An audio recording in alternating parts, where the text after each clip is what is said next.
You, yourself, you who are healthcare professionals, can help people find and create their healing place.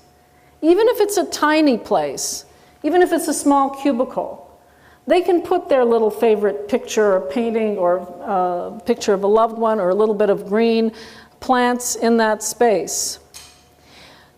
I'm going to end by reading to you from the last chapter of my book, Healing Spaces, The Science of Place and Well-Being.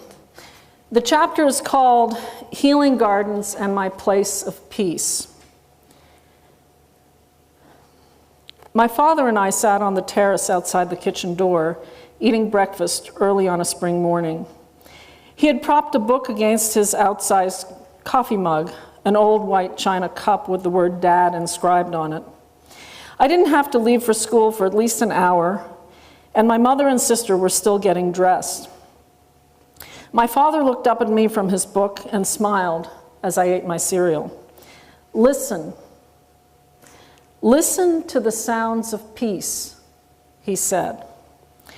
I heard a dog barking, birds chirping, the pock-pock of a volley on the tennis courts across the street. These sounds did not seem unusual to me. I heard them all the time. Not until many years later, after my father died, did I mention what they meant to him. He'd spoken those words in the mid-1950s when the war in Europe was only a decade behind him, still so fresh in his mind that he could appreciate such quiet moments and revel in a sense of peace. His favorite psalm was the 23rd. Sometimes after dinner, he would pull a Bible off the shelf and sit at the table and read it to my sister and me. Every once in a while, he would look up at us with a smile that contained both wisdom and calm. The Lord is my shepherd, I shall not want. He maketh me to lie down in green pastures. He leadeth me beside the still waters.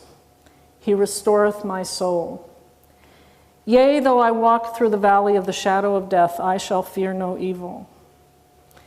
My father had walked through the valley of the shadow of death during the war, somewhere in a concentration camp, in a place called Transnistria.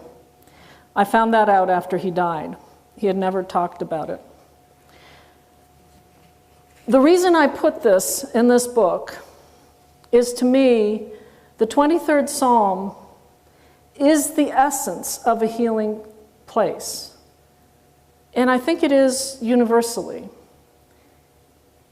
The still waters, the green pastures, even when you are in the shadow of the valley of death, seeing, whether you actually see through a window those green pastures or still waters, whether you see them in a beautiful painting like we see here, or whether you see them in your mind by remembering this poem or a beautiful place, it will help you heal.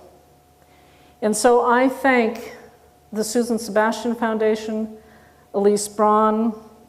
Susan Sebastian, in her memory, she has left an incredible legacy that will help so many others as they navigate through the valley of the shadow of death. So I thank you.